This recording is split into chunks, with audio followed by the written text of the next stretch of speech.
ডাটার বিচিগুলি শুকিয়ে নিয়েছি ডাটা থেকে সরানোর পরে। এখন এই ডাটার বিচিগুলি চেলে সহজভাবে সহজ উপায়ে আমি সংগ্রহ করব।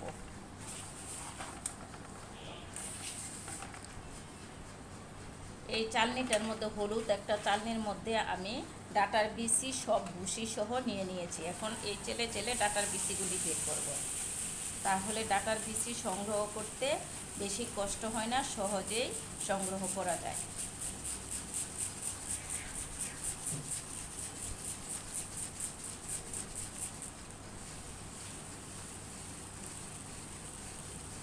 এই চালনের মধ্যে হাত দিয়ে এইভাবে নেড়ে নেড়ে নিচ দিয়ে বিচিগুলি পড়ে গেছে।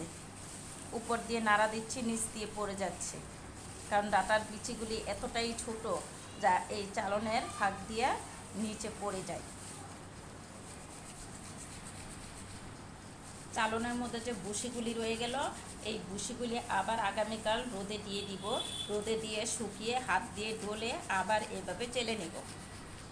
আর এই ডিশের মধ্যে যে বিচিগুলি বের হয়েছে, এই বিচির সাথে করে কিছু অল্প ভুসি আসছে, এইগুলি ঝাড়া দিলে এখন পড়ে যাবে। ডাটার বিচিগুলি এখন কুলায় ঢেলে নিয়েছি। এবার ঝাড়া দিয়ে বিচিটি আলাদা করে ফেলবো এবং এটার কুড়াগুলি বের হয়ে যাচ্ছে।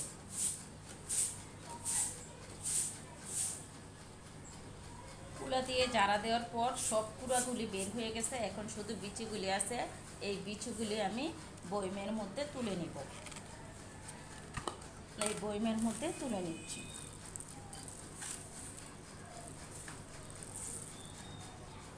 ডাটার বিচি সংগ্রহ করা হয়ে গেল। এখন আমি বয়মে ভরে নিয়েছি। ছোট একটা বয়ম প্রায় ভর্তি হয়ে গেছে। এইভাবে সহজ উপায়ে ডাটার বিচি সংগ্রহ করলে বেশি অপচয় হয় না। চালনের চেলে রাখা ভুসিগুলি আবার রোদে দিয়ে দিব। রোদে দেওয়ার জন্য ডিশে ঢেলে নিলাম। বিচি ঝাড় দেওয়ার পর যে কুড়াগুলি উঠছে, এই কুড়াগুলি আমি বেলছায় তুলে নিচ্ছি। এইগুলির নিচে ক্যারেজের পাশে কিছু মাটি আছে, ওইগুলিতে ছিটিয়ে দিব। এখানে ক্যারেজের পাশে আমি আগে ঢেঁড়স চাষ করছিলাম। এখন ডাটার বিচিগুলি এবং ডাটার ভুসিগুলি ফেলে দিচ্ছি। যা কিছু বিচি আছে অল্প অল্প করে সবগুলি গজিয়ে যাবে।